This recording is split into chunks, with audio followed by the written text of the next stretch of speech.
Saya punya datanya. Kelompok-kelompok Salafi Wahabi ini sekarang menginfiltrasi polisi dan tentara. Di kepolisian 23.000 yang terpapar ajaran-ajaran ini. Di TNI 9.300 yang terpapar. Dan hari ini mereka membentuk firqah-firqah dan organisasi kecil-kecil yang mereka namakan Toliah di dalam kepolisian yang bernama Polisi Cinta Sunnah. Setelah ketahuan oleh Mabes Polri, dirubah menjadi pembelajar Cinta Sunnah. Dan hari ini alhamdulillah selama saya Ustadz Khalid masa lama ceramah baik yang saya dengar di YouTube maupun yang langsung di kajian-kajian beliau, saya tidak pernah mendapatkan apapun yang materi ataupun ceramah beliau yang berisikan dengan radikalisme, tidak pernah.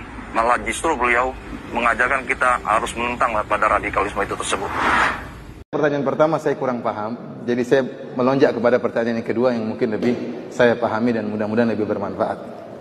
Mengenai tindakan misalnya pemerintah atau Polri yang diantara hukuman yang diambil adalah dengan menembak, ya. Karena mereka juga menembak, maka kita pun menembak, ya.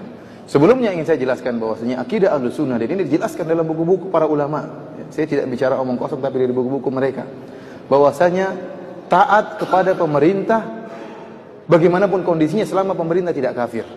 Tidak boleh memberontak terhadap pemerintah yang zalim selama dia muslim. Selama dia masih membiarkan orang-orang sholat, maka tidak boleh seorang memberontak. Dan ini telah dikabarkan oleh Nabi SAW. Karena Nabi SAW banyak hadis.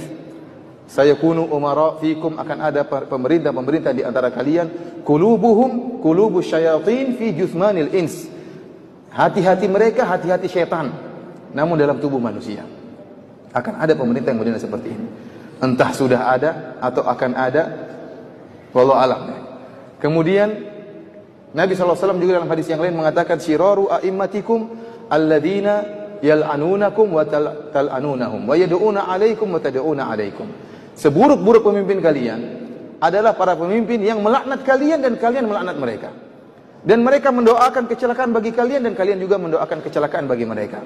Maka para sahabat bertanya, "Afala nunabidhuhum bisayf ya Rasulullah? Apakah boleh kami memberontak mereka, perang mereka?"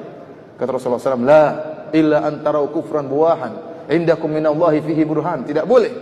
Bismillahirrahmanirrahim. Alhamdulillah, saya rasa kita semua tahu ya. Jadi intinya kita itu terhadap pemerintah yang zalim itu kita harus bersabar. Intinya seperti itu. Hanya ada kuasa Allah yang untuk menguatkan umat ya, untuk bersabar terhadap kezaliman para penguasa. Bahkan sekalipun kita dirampas ya, dipecut punggungnya, kita harus bersabar.